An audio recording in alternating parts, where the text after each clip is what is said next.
10:02 a.m. A Boeing 757 is screaming toward the ground at over 500 miles per hour. Inside, chaos, shouts, crashes, the sound of a desperate struggle. Seconds earlier, passengers had forced their way forward, knowing they would never walk off this plane alive. But this wasn't an accident. This was a hijacking with a target so devastating, its destruction could have changed the course of history. What happened in those final 35 minutes has never been forgotten, but the truth is even more extraordinary than the legend. This is the untold story of United Airlines Flight 93. September 11, 2001. Dawn breaks over Newark International Airport, painting the tarmac in pale gold.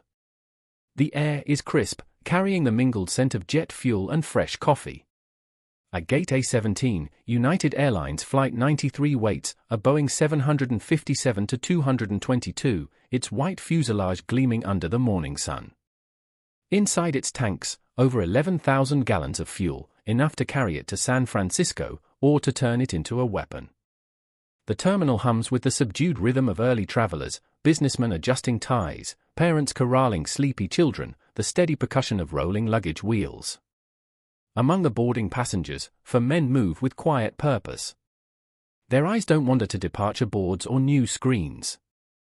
They carry no visible luggage, only the weight of their mission. In the cockpit, Captain Jason Dahl runs through his pre-flight checklist with the calm precision of a man who has logged over 16,000 hours in the air. Beside him, First Officer Leroy Homer Jr., a decorated former Air Force pilot, mirrors the process.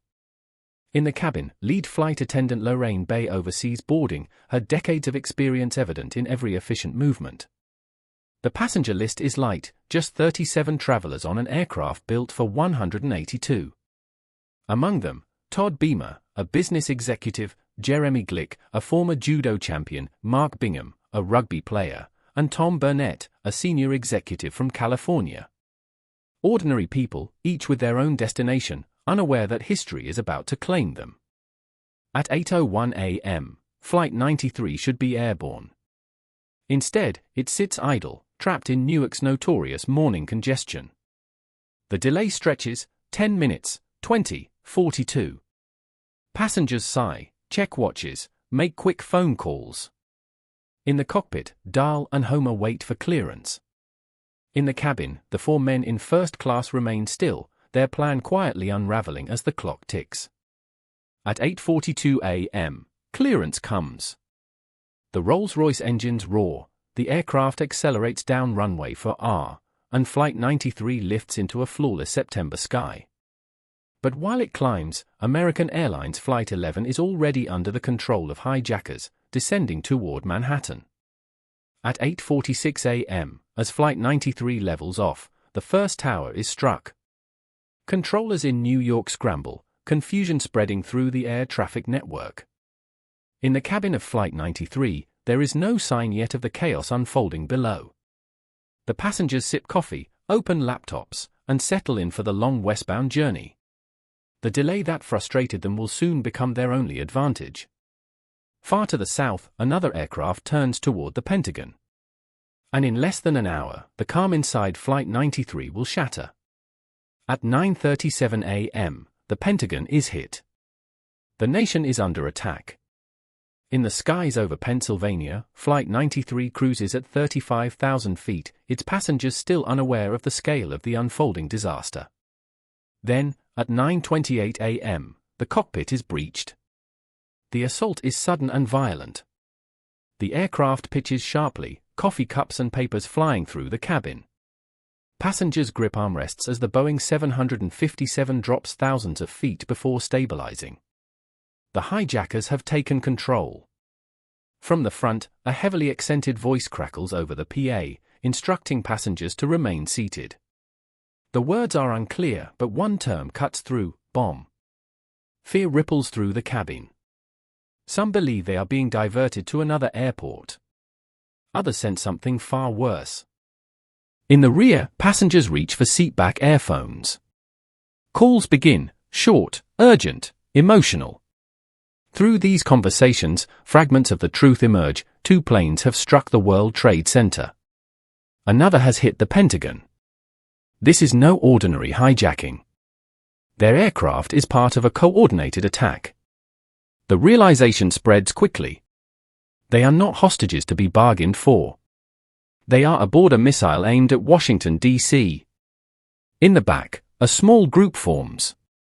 Todd Beamer, Jeremy Glick, Mark Bingham, Tom Burnett, men with physical strength, quick thinking, and resolve. They speak quietly, joined by others willing to fight. They gather what they can, serving trays, a fire extinguisher, boiling water from the galley. Flight attendants offer information and support.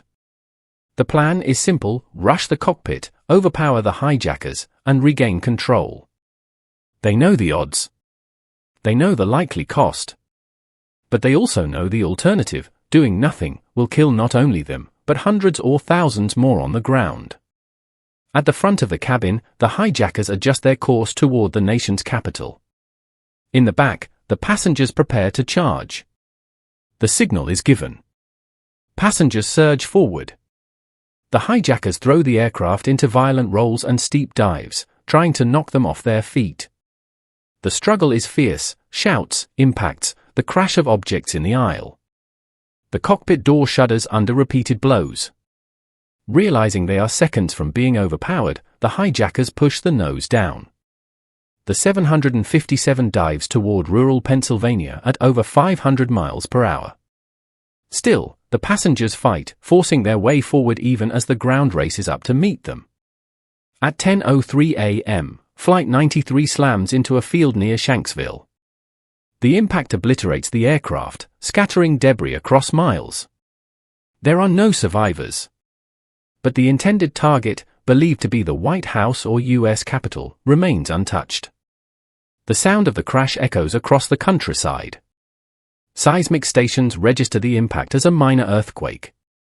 First responders arrive to find a smoking crater, debris scattered across fields, and almost nothing recognizable as an aircraft. The force of the impact has vaporized the plane. Within hours, the site becomes the center of one of the most complex aviation investigations in FBI history. Evidence teams sift through thousands of fragments, metal shards, personal belongings, and the blackened remains of the flight data and cockpit voice recorders.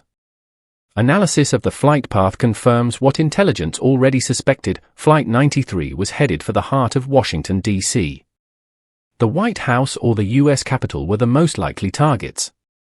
The passengers' revolt stopped it from ever arriving. For months, recovery teams work the site. Wedding rings, watches, photographs, and phones are catalogued and returned to families. The black boxes reveal the final moments, the chaos, the determination, the fight that continued until impact. In 2011, on the 10th anniversary of the attacks, the Flight 93 National Memorial opens.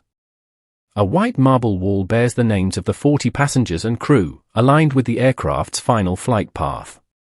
Visitors leave flowers, flags, and handwritten notes. The site is quiet, solemn, and deeply moving.